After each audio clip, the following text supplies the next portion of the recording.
தேவனுடைய பிள்ளைகள்.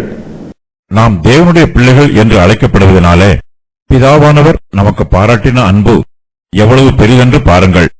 உலகம் அவரை அறியாதபடினாலே நம்மையும் அறியவில்லை.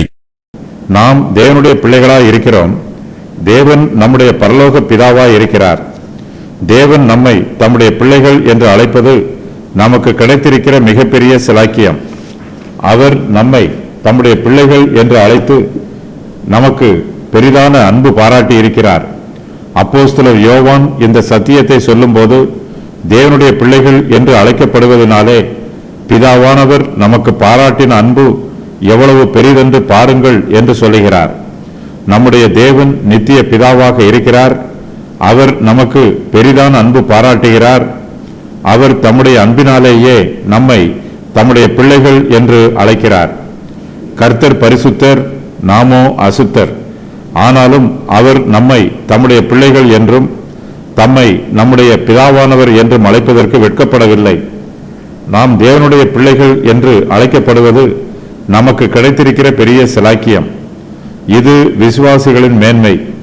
ஆனால் இந்த உலகமோ நம்முடைய மேன்மையையும் மகிமையையும் அறியவில்லை. உலகம் தேவனை அறியாதபடியினாலேயே நம்மையும் அறியவில்லை. கிறிஸ்துவை பின்பற்றுகிற நமக்கு நித்திய சந்தோஷம் உண்டு. நம்முடைய சந்தோஷம் உலகத்தாருக்கு தெரியவில்லை. உலகத்தாரின் பார்வையில் நாம் அற்பமானவர்களாக இருக்கிறோம்.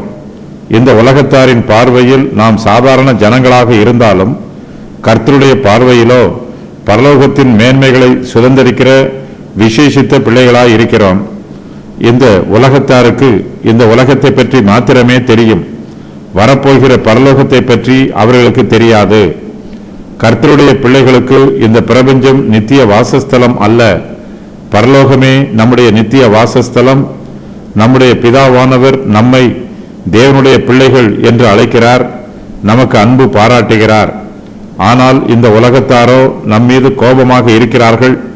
நமக்கு சத்துருக்களாக இருக்கிறார்கள்.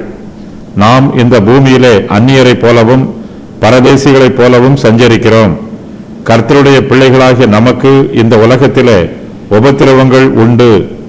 பரலோகத்தின் சுதந்திரத்தையும் மேன்மையையும் நோக்கி பார்த்து இந்த பூமியிலே நமக்கு வருகிற பாடுகளையும் வேதனைகளையும் உபத்திரவங்களையும் பொறுமையோடு சகித்துக் கொள்ள வேண்டும். இந்த உலகத்தார் நம்மை அறிந்து கொள்ளவில்லை.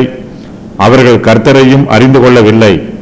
ஆகையினால்தான் கர்த்தராகிய இயேசு கிறிஸ்துவை அவர்கள் சிலுவையில் அறைந்து துன்பப்படுத்தினார்கள். கர்த்தரை துன்பப்படுத்துகிறவர்கள் நம்மையும் துன்பப்படுத்துகிறார்கள். நமக்கு துன்பம் வரும்போது கர்த்தருடைய பிள்ளைகள் அதை பார்த்து ஆச்சரியப்படக்கூடாது. அது ஏதோ புதுமை என்று நினைத்து திகைக்க கூடாது. மனுஷருடைய தகுதியை எண்ணி பார்க்காமல் பிதாவானவர் மனுக்குலத்தின் மீது அதிகமாக அன்பு பாராட்டி இருக்கிறார். புத்திர சுவிகாரத்தினால் நாம் தேவனுடைய பிள்ளைகளாக இருக்கிறோம். இயேசு கிறிஸ்து தேவனுடைய ஒரே பேரான குமாரன். இயேசு கிறிஸ்துவை தேவனுடைய ஒரே பேரான குமாரன் என்று உலகம் அங்கீகரிக்கவில்லை. ஆகையினால் நம்மையும் தேவனுடைய பிள்ளைகள் என்று இந்த உலகம் அங்கீகரிக்காது.